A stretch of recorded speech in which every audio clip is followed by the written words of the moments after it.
Hello, welcome. February the 11th, show 92 of Get Out of Rap TV. It's been a minute, so it is good to be back with you all. Today's show is brought to you by Better Outsourcing and The Forum. The guys at Better are trying to do things better. They're such a positive gang. They really are. Rich Knox, supported by some superstars up there. Definitely check them out. Have a look at their content. It brings a smile to your face. And the forum, what can I say about the forum? Chris, Phil, Dave, Penny, Ian, so many awesome people who I've done lots of lovely work with. Thank you very much. Hey, we're off already. Darren Gracie, good morning, sir. How are you? Spencer, it's Spencer here, Spencer Collins. Now, I will be talking about Spencer later, about you, Spencer. We caught up yesterday, some really inspiring and insightful stuff to share. Oh, yes. Alan is here, Alan Donaghy. Hello, my friend. How are things in the world of golf and the contact center supporting them? Oh, everyone's rocking up. Scott Williams, WFM expert, mental health advocate, and all-round good guy. Oh, here she is, Neris Caulfield, the one, the only. How are you? Good morning to you too. We definitely are overdue a catch-up. Oh, wait a minute. Peter Dunn. Pete is here. Lovely Pete Dunn. Brain and heart the size of a planet, currently looking for a new role. If you have a contact center and you want to transform it, or if you are a vendor and want to massively improve your credibility from the get-go, then Pete is your man. You absolutely need to be in touch with him. Aaron Sharples, good morning, sir. Oh, this is great. It's great to see you all. It has been a while, hasn't it?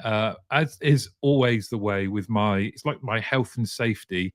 If your comments are not showing, I'm not ignoring you, I promise. Please just refresh LinkedIn. Sometimes the connection between LinkedIn and StreamYard, which is one of the platforms they recommend, doesn't always work, but hopefully they're all coming through. Ha Kerry Sudale is here, and Kerry, congratulations to you and the team on your first point of the season. From your post, was it yesterday? So well done, midfield general. No, fullback, are you? Marianne is here. Borada, Marianne Dion. Hello, everyone. Lovely to be here. Marianne Withers. Loving what you're doing at the moment with your debates. They have been awesome. So it is great to see you all. And of course, we are now at the start of the week that culminates in Valentine's Day, right? So my question for you all is, other than your family, what do you love? What is your passion? What is the thing that, well, how do you answer this question? Quite simply. I will kick off. I don't think it's any surprise. Mine is football. I could play football every single day. I'm already looking forward to playing walking football, which my dad played up until recently. And I've seen a couple of tournaments. It's very interesting. But yeah, for me, other than your family, what do you love? And of course, I count Hugo in my family, right? So, okay, we're off. Aaron says Manchester City. Good for you. And I'm sure that love started when they were down there playing Rotherham and Gillingham. Neris says musicals. I do love a musical, which was very strange as a football loving lad growing up. I would be at school singing the songs that I'd watched in Chitty Chitty Bang Bang. Spencer says, I'm in love with RogerVoice. In brackets, don't tell my wife. Well, family, we've already said family, other than family, right? Pete Happy birthday for Friday, MT. Yes, it is also my birthday on Friday, but that has been moved by request of my wife, Bev, to Saturday. Christian Fleetwood Redmond says West Brom and Quavers up the baggies. Marianne says music. Dara says, hello all, great to be here. Dara Keenan, definitely follow his content and read his book. Love the American football. The only thing I do every Sunday at 6 p.m. If I can get away with it, Dara, after watching football, I then will watch American football. And I stayed up for the Super Bowl, but fell asleep at the start of the third quarter, woke myself up because of my snoring. And I'm very glad the Eagles won. Very, very glad indeed. Kerry Sudo says, all kinds of sport, but football and pole fit are my two at the moment. You are going to have to educate me. What are pole fit? And Aaron says 38 years ago, mate. What, my reference to Man City playing Gillingham and Rotherham? I'm sure it wasn't that long ago. All I'm saying is you're a fan and not a fan that's come along since they've been awesome. Big game tonight, which I will be watching. Man City, Real Madrid. Pete loves paid employment. Wink, wink. Darren Gracie says boxing. Oh yeah, I love boxing. Boxing, gaming, comics, anime, and acrobatic gymnastics. I think we've mentioned, haven't we? Our daughters do acro, as it's called. Yeah, so love that. Dara's happy that the Kansas City Chiefs lost as well. Get out of rap, dogs, and paddle. Yes. Oh, we are going to try and get a game of paddle in, aren't we? What's it called? Yeah, paddle. But thank you, Spencer. That is very nice of you to say. Scott says, dream would be to own a store that covers my other loves. Music, hashtag, sorry, in parentheses, vinyl, plants, and coffee. That is awesome. There was a really good coffee shop near Waterloo that seems to have shut, and it was right up your street. It was loads of plants, quite minimalist inside, and it had just vinyl everywhere, vinyl records. Okay, also love and hate Man United in equal amounts, says Dara, leaning a lot more towards the hate these days. Well, look, my love of Tottenham will never, ever, ever change, but my God, it is hard work supporting them. Hard work. Oh, don't get me started on that. Kerry says pole fit is a fitness version of pole dance. Basically having to flip yourself upside down and whatnot, deadlift your own body weight and stuff. Game changer for the abs after having babies. I not in a club, but just seeing people doing that is very much like acro. Your core strength must be insane. Yes, Spencer, I did mean pickleball. Sorry, that's paddle though, is it? Alan Donny says golf, music, and Everton Football Club, not necessarily in that order. Morris, acts of kindness. What a lovely thing to say, Morris, and good to see you, Morris Pentel. Acts of kindness, music, nature, art, and fighting, martial arts. Yes, we've had boxing, martial arts. Al Hughes is here. Good morning, mate, folks. Finally made it. He's made one. Good to see you. What do you love other than your family? So for me, football, despite how rubbish they are at the moment, Tottenham will definitely be the winner. But there hasn't been one that I wouldn't want to have a go at or like so far. So we're all very, very similar. Do keep these coming, and it would be good to see. Hold on a minute. Spencer Collins says, I have to admit, I love eggnog. That's a random one. Al says music and kindness. Kindness has come up a couple of times. Isn't that nice? It's cool to be kind.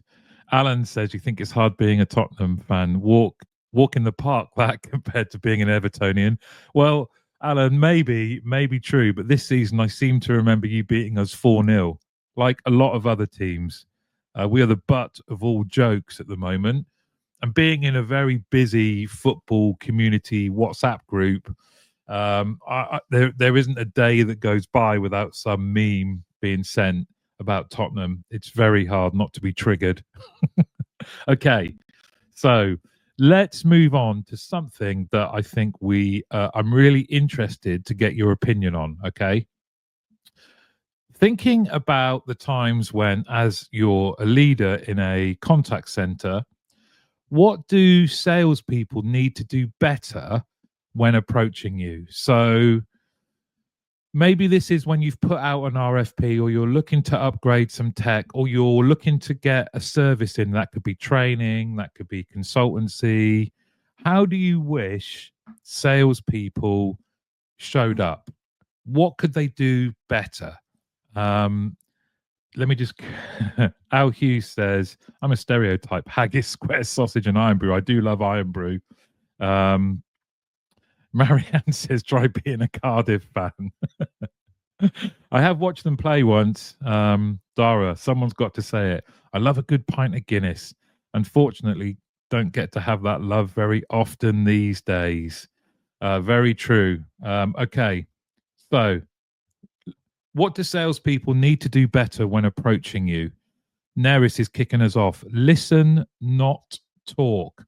Closely followed by stop talking and listen from Alan. And as he says, snap.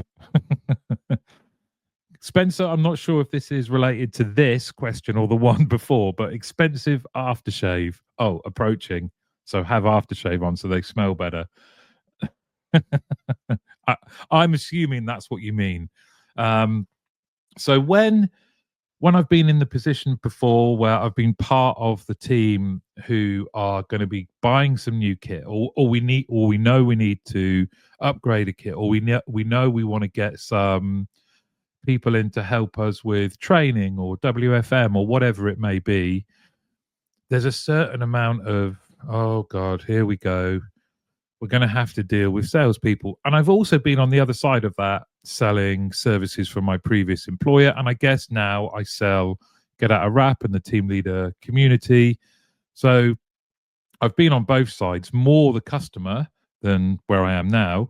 But that feeling that you get where you're thinking, oh God, here we go. How can we help people that are out there who might have the best bit of kit we need? They might have the solution to our challenge, but how they approach dealing with us turns us off. So what can they do better? Marianne says, actually read the profile first and whether you should even be contacting me. Yes, I think that's a good shout. We must all get messages every single day. Actually, the ones I get at the moment make me laugh because they're always asking, please can you tell me who in Get Out a Wrap deals with marketing, or who deals with your finance, or who deals with your systems or IT help? Guess what? It's me. Or the ones that say that they've researched the company and then ask a daft question. Well, okay, you haven't researched the company. Right. Pete Dunn says, stop with the nonsense auto pitching. Hey, insert name. Let's talk about how our product can transform your business. You have no idea if it can. Yes, very true. These approaches don't work, do they? Dara says, lead with providing educational content and allow me to decide whether I want to hear your pitch. That is brilliant. Tell me how to solve the problem I have before telling me that you can solve it for me. Soft sell works better for me than a hard sell. I would be very, very surprised if there are people out there that say, absolutely sell to me. You know, that always be closing. Just be out there selling non-stop, hard sell, hard sell. Al says, take an authentic interest in my team business. Do your research. Don't generically throw sales pitches at me. Show me how and why your solution is a good fit.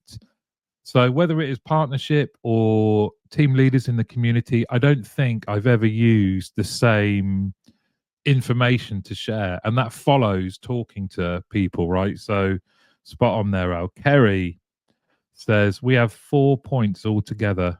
Oh, we're talking about football. Good. One team cheated and put out half of their first team who play 4 leagues above. What? That's no good. Sorry, these comments must be coming through later. Hence Dungeons and Dragons, which one day, Peter, I'm going to join in because I do like a bit of fantasy. I've just never played. And who better to steward me through a game than you? Morris Pentel says, most pitches lie in the first 100 words. So maybe don't do that. Very, very true. There seems to be comments coming through again because Alan, I've got your one about golf music and Everton, an E of E, an E and R, a T, an N. I remember one of those chants. So maybe to spin this on its head a little bit, who has for you embodied when someone shows up and they've done it well? So they've done all of those things. They've listened. They've thought about your challenges and they've been educational. Is that, well, maybe a better question is that what people are doing now? Do you see an improvement in how salespeople are showing up, or does it still frustrate you? Spencer says, it's so frustrating when a salesperson interrupts a conversation to take a call, isn't it? It feels like they're implying that I'm not interesting enough to keep their attention. I think one of the things, I don't know if when you've been to the expo, it is like sales on amphetamines, that people are trying to get a read on you as to whether they should carry on talking to you based on whether you are a decision maker, someone that might be buying.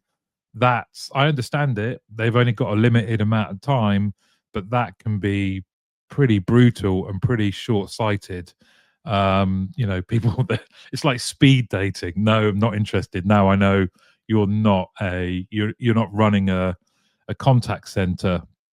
I feel like that's sometimes my standard approach when people are assuming that Get Out of Rap or the team leader community is some kind of contact center, and I often get approaches based on that. And when I say, actually, if I can be bothered to reply, I don't mean that facetiously, but you can't reply to all of them, can you?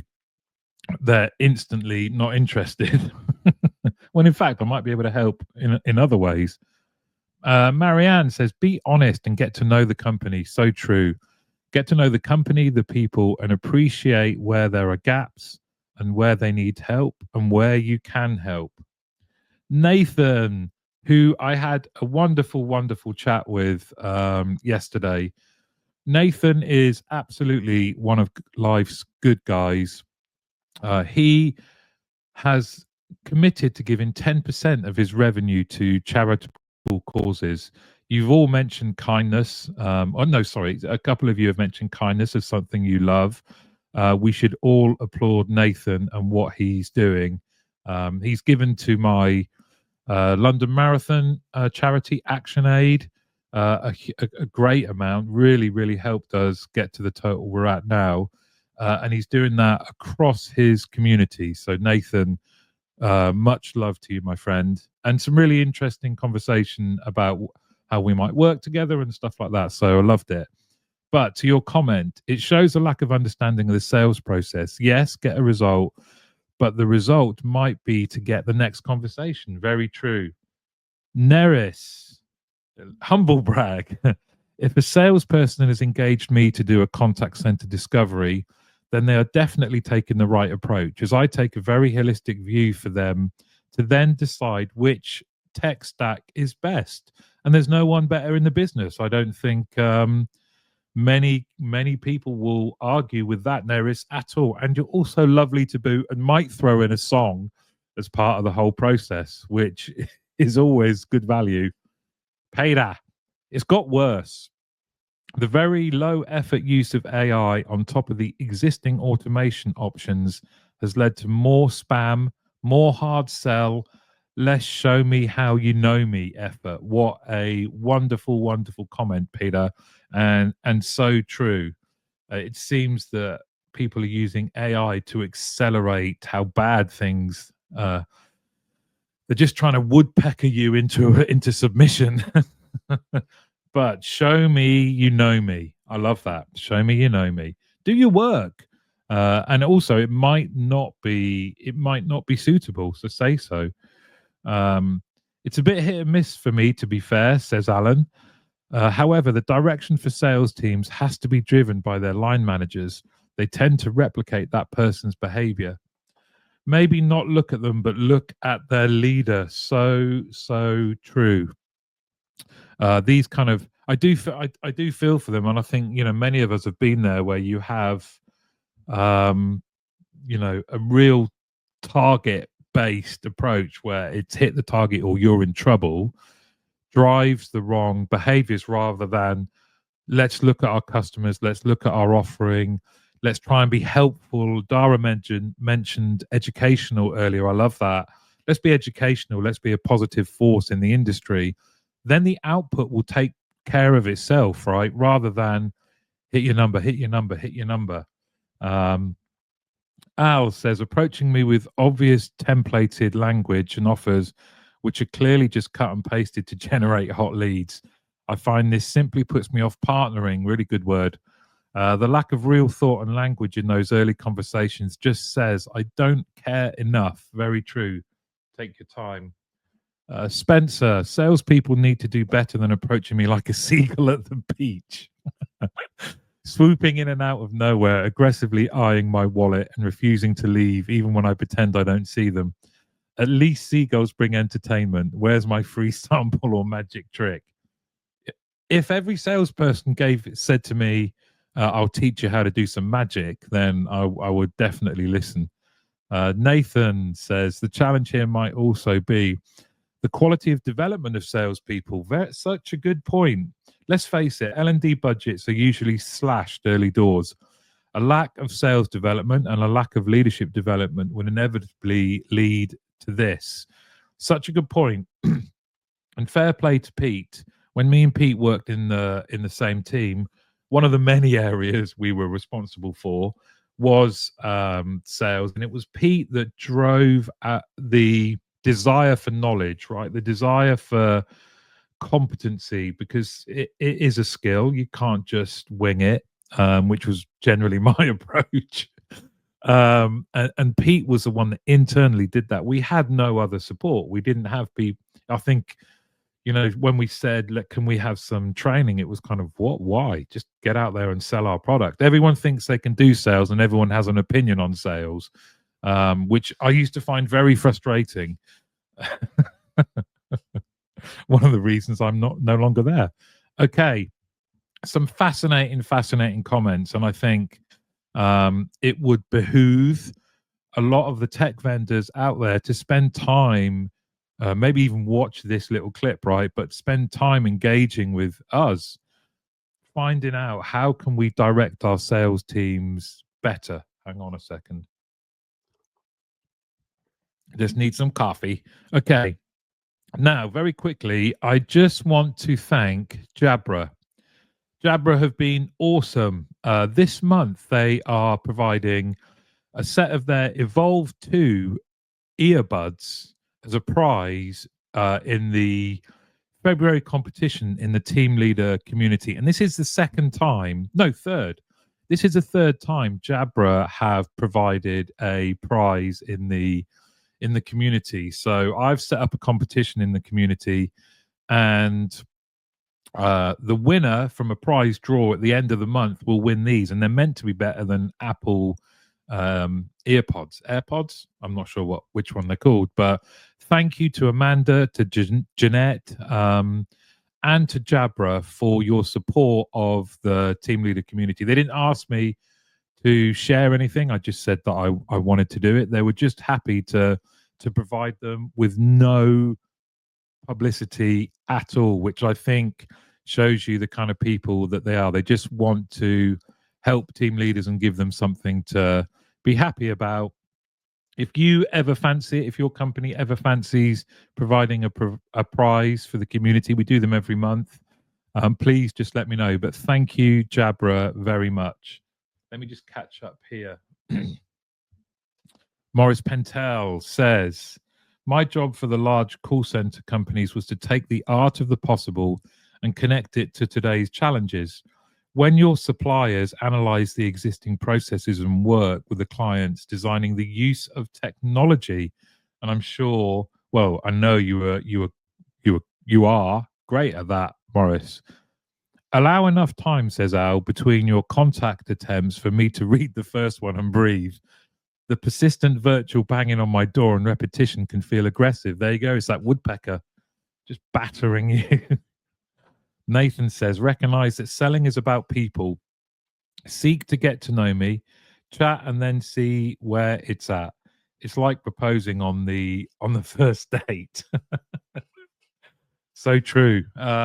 Because also you might get to a point where, okay, you might not sell your product or your service, right? But you've gained a good connection, a friend, a potential friend, who might help you in the future somewhere else or with someone else.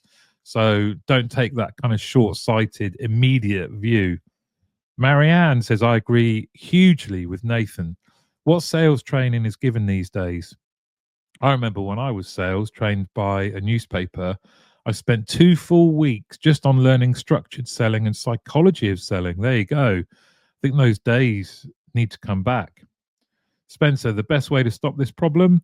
Sales people need to approach me like a Wi-Fi signal, a strong, reliable, and only when I actually need them.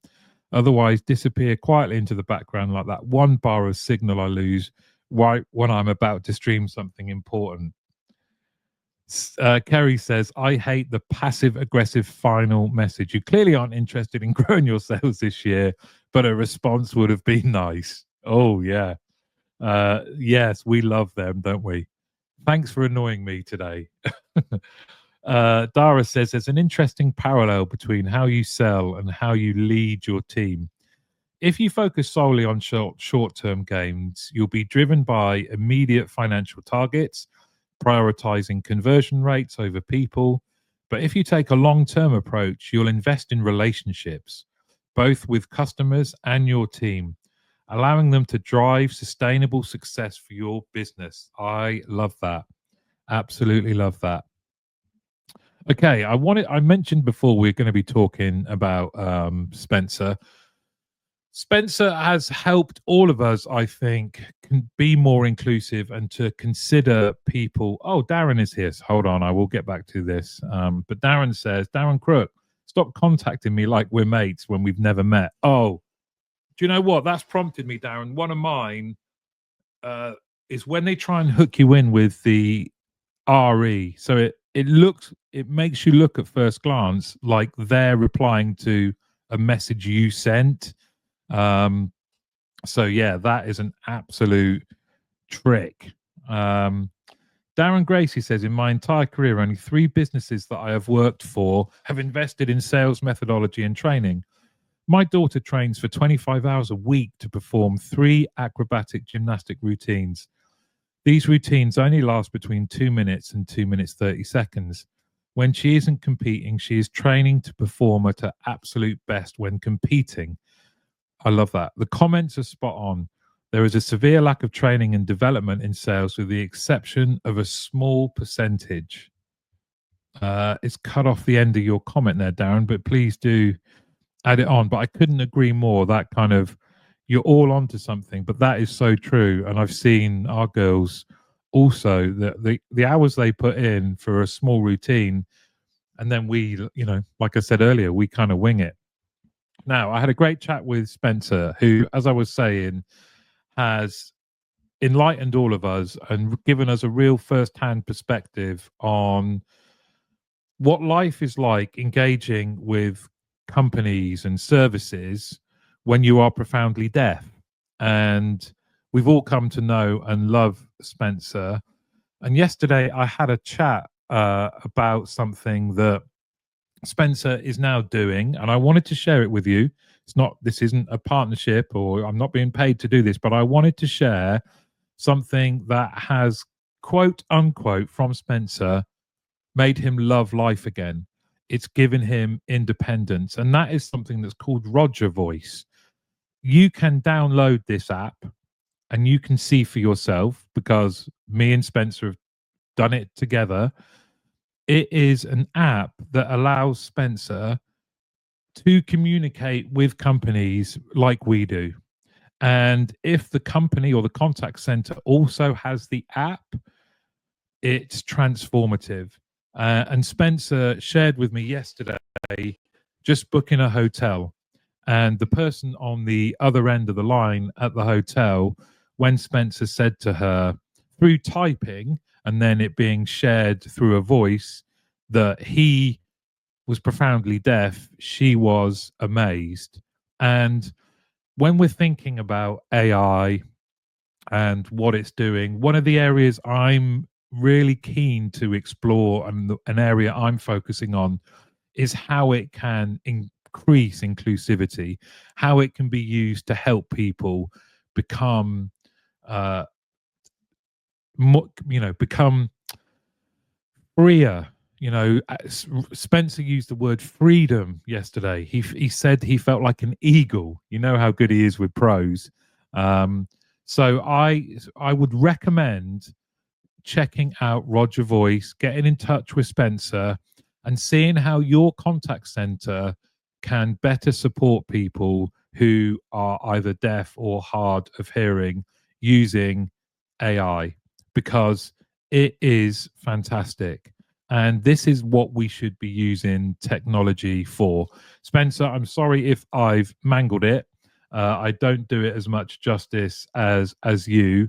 It's wonderful to see you so passionate about a project, and totally understandable because of the impact it's had on you and your life. So I just wanted to share that. Please do check it out. And as I say, this isn't a paid partnership. I just want to share something that is a very, very positive part of AI and what AI can do to open up companies and services and society for those that have had to struggle with some awful systems in the past. Okay, back to we can work in partnership. You mean you want me to spend my money on your stuff? Very true, Naris. We can work in partnership. It's a very one-way street partnership. From the selling side of things, it's also got harder to secure a sale, even with an engaged client. Everyone seems more risk averse, asking for more detail, going through tenders, RFP, even on small deals. The effort involved in closing has got far higher since 2023. So true. And do you think a part of that, Pete, is that there's far more choice now than ever before? And sometimes that choice can be hard work, can't it? But I agree with you. And I'm not poo-pooing salespeople at all. As I said, I've been one. I kind of still am one. It's hard work. It is hard work. You're more than welcome, Spencer. I do recommend people checking out RogerVoice. Probably better to get in touch with Spencer and just find out from him what AI has been able to do to help him. Okay, we've got time, because we've previously run out of time. We've got time for one of everyone's favorite little sections.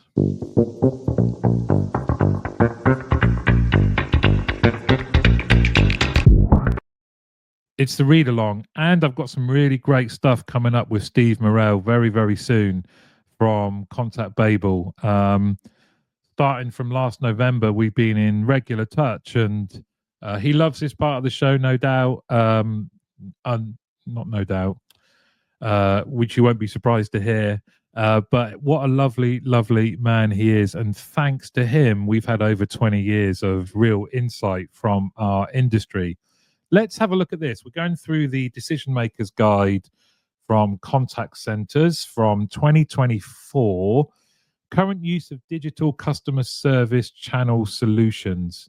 So we have email management, web chat, social media, customer service. Has social media gone away a bit, do you think? You see there the percentage no longer planning, no plans to implement, or will implement after 12 months, or will implement within 12 months. Although saying that, 54% of the respondents, and there were 400 plus, said they use it now. What surprised me, web chat, only 40, no, sorry. So what's that? 56% use it now. I thought that was higher. I would have thought that was higher. Email management software. This gives you, doesn't it? If you just lived in LinkedIn, you would think everyone had every bit of kit possible. Everyone had every channel. Everyone had speech analytics. Everyone had AI. When in fact, there are still a high percentage, circa 50% of contact centers out there that don't have email management software, that don't have web chat, that don't use social media, that don't have AI anywhere or speech analytics or any of this stuff. They're still very much in a Frankenstack Excel world. So that's great. Lots of opportunity for everyone, but it also shows just how hard some people are working. But is there anything in here that surprises you? Al is just referring to RogerVoice. I love this. What a transformative experience. Thanks for sharing that from Spencer. I may reach out to you, Spencer. This could be something I could support through my client base where it fits. This is awesome. So exactly what I want from this show is people networking. And did you miss my last email? Snore, says Morris. Okay, so current use of digital customer service channel solutions. I'm surprised by. I would expect all of those three to be higher. Neve is here. Hello, Neve. Lovely, Neve. I'd be curious to see the size of the contact centers correlated against these stats. Really good point. And sometimes they do show that where they've segmented them into small, medium, and large, but not for this one. But that's a really good point. Al says, I think improvements in accuracy of self-service portals and tools have reduced the need for web chat. I think that will continue to shrink as self-service improves over time. Interesting point. I hadn't considered that. Okay, moving on. Percentage channel mix. So this is percentage of inbound interactions that are email. And you might find some surprises here. So if you look at the vertical markets, you've got services at 34%, all the way down to utilities at only 7%, which I found surprising. And maybe someone with utilities knowledge could explain or give their opinion as to why only 7% of inbound interactions in utilities are email. Neris says, the stat that I find interesting is how few people plan to replace upgrade.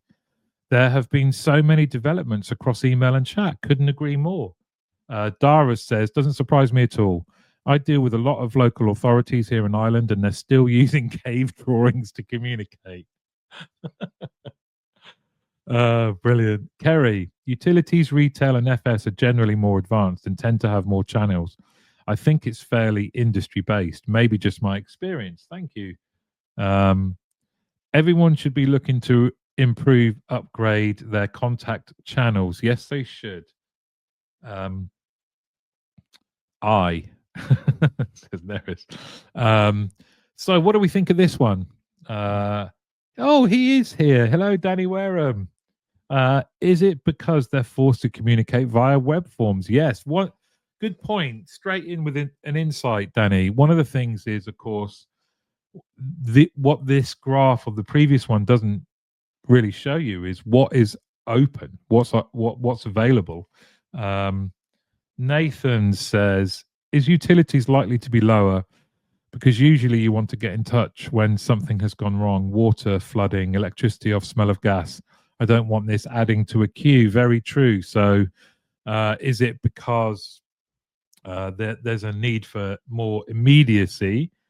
To that point, Kerry says, because utilities never answer emails and proactively tell you not to email, or maybe these are just my suppliers. One day I will share my experience with our local water supplier. It's bizarre, to say the least. Okay, well, talking of email SLAs, let's have a look from 2009 to 2023. What proportion of emails are answered successfully and completely within these timescales? So less than an hour. We haven't seen any real improvement from 2009 to 2023. Darren says, we have all the channels. Not sure we should, but hey, that's a story for another day. But there's also a demographic shift. Email for us is still prevalent, although ramping up self-service to try and make it easy for everyone. But it doesn't stop there. You have to get customers to try it and use it. That's often the difficulty, changing customer behavior. You have to signpost it and then make it super easy to use, navigate, or it will turn them back to the traditional channels. Thank you so much. Danny says that's an approach that HMRC have done. Bad service to dissuade callers. That's not referring to Darren's point, but a previous point. Yes, very true. I've had to suffer contacting HMRC recently, and those are hours of my life I'll never get back. But what I love about this graph, it shows quite a long period, and I don't think it reflects too brilliantly on us as an industry that there hasn't really been that much of a shift. Marianne says, most utility suppliers do not like email and put off people using it. However, Octopus Energy is totally different and answer emails very quickly. And they, as well as great marketing, have kind of stolen a march, haven't they, on their competitors through the levels of their service. Also supported by DDC, I think, as well. But yeah, so a great point. Does anyone think anything about this? Is this kind of length of period that we're looking at here? Are you surprised or not surprised that there hasn't really been that much change in email SLAs?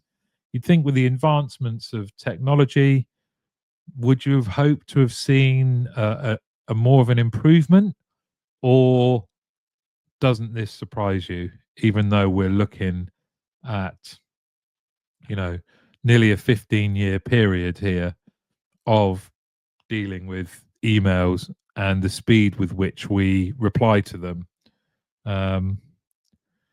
That's interesting. For the past 30 years, says Spencer, I've relied on waiting for a response after emailing HMRC, but I've realized people prefer to pick up the phone faster than they reply to emails.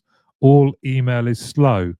And that view, I think, is a commonly held one and perpetuated by our way of dealing with them, I guess. Okay, Neris has come up with some insight here. AI-infused emails are amazing. It's slashing so much time off an email. It should be having an oasis-like resurgence. SLA should be within an hour if AI is in place. Love it. Love it, Neris. Darren, it is amazing how little advancement in the speed of response, but I guess majority see it as an inefficient channel. So maybe the investment in channels hasn't been focused on it. Very true. And Kerry says Octopus have a high proportion of emails handled by AI, to be fair. And perhaps then, to Neris's point, this is the way forward. AI-infused emails to speed up SLAs. Paydas says, would like to see how many companies offer email as a contact channel. I will find that one for our next show. I do hope you can join me. I think it's next week. I will let you know. I wish there was a better way of getting these out rather than having to set up each event and invite you all. Let me just Neris says, Pete Dunne, in my experience, most, although they might dress it up in a structured web form. I will find the stat because it is in there. But thank you all very much. It's been great to be back, and your comments again are amazing. It's lovely to hear your views and to feel connected to you all once again. Um, Oh, uh, if you haven't seen them, I have been vlogging my training for the London Marathon. I'm super committed to the charity. I chose the charity Action Aid because they are a charity that works with women and girls around the world to get them away from violence and out of poverty. And not just because I have four daughters, but mainly because of the girls' football team that I've had the pleasure of managing and coaching for the last 4 years. But it's a subject close to my heart, and I am trying to raise as much money as possible. You will find my Just Giving page on all of my video posts. Oh, Peter, thank you very much. There it is. Peter's dropped it in the comments. Thank you, my friend. Um, Even 1, 2, or £3. I cannot tell you how much it makes a difference. That sounds so corny, but it's so true. It is the thing that gets me out training. I do not enjoy it. It is knowing that this is doing a lot of good for the charity, and also that I feel connected to all of you that have that have kindly donated. So please do, if you get a chance. You've still got plenty of time. The marathon, and I've got a little widget on my phone.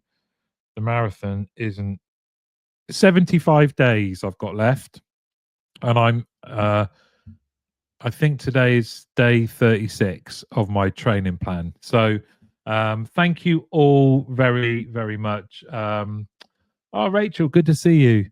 Touches my heart as well. Thank you. Al, great show. Glad to have made it. Yeah, me too. G'day, Luke's here. Great work, Martin. Thank you, Luke. And me and Luke are now connected on Strava. And I know, Luke, we are going to catch up because of your work on empathy, which will be really interesting. And I could give it a shout out here. Nathan, thank you very much. Keep it up. Great advice yesterday. I am actually going to have a proper rest day today. So much love to you all. I hope you have a wonderful rest of the day. Oh, Catherine is here. Catherine from Fab.